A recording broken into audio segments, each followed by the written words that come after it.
Hey, what's going on guys? Welcome back to the channel. So with this video, we're going to be talking about the differences that Denis Villeneuve's adaptation of Dune is going to be bringing to the Harkonnen family. If you've seen the trailer by now, you'll probably know that the Harkonnens in this version look fairly different than they have in previous live-action adaptations. Most notably, in the 1980s Lynch film, the Harkonnens had red hair, and that's likely because that's how the Baron was described. But in this new adaptation by Villeneuve, it looks like he's going in a completely different direction, and giving the Harkonnens a pale, white, and sickly look, and that's mostly because of their home planet, Gedi Prime.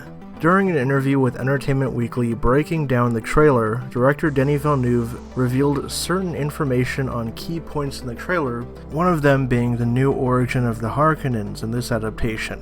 Denis said, quote, "Gedi Prime, the Harkonnen planet, is one where the sun is obscured most of the time by heavy clouds of pollution. It's an artificial world. It's a world made out of plastic and cut off from nature. Their skin is not used to sun, so they have to protect themselves from sunlight when they go to Arrakis. Their armor is almost closer to an astronaut suit than anything else. I tried for each tribe coming from different planets to see how they would use their technology to try and adapt. The Harkonnens are brutal colonizers, brutal invaders, but they are still vulnerable to the environment." As far as Dune lore goes, Gedi Prime was described as a planet of average temperatures and maintained a low level of photosynthesis. The reason for this was due to the planet being heavily industrialized due to the rule of the Harkonnens. The planet sported factories, cities, and arenas which were used to hold spectacles for the populace, including major gladiatorial events where Baron Harkonnen's nephew, Fade Rotha, would often perform. The rest of the planet is described as being in a climate of volcanic wastelands. So it's easy to see where Denis Villeneuve took inspiration for this version of the Harkonnen family, making them sort of pale and sensitive to sunlight because that's not really their environment. You know, they're from this harsh industrial planet that's filled with pollution where the sun doesn't even come through the clouds, so it makes sense that they're going to have a completely different look to them in this new movie. I think one interesting thing though should be to see how they tackle his nephew, Fade, which many fans are speculating will be introduced in the second Dune movie, which this is only the first part of the book, so Fade coming into the second half makes the most sense. But drop your thoughts down in the comments below. What do you guys think of the new look for the Harkonnen family,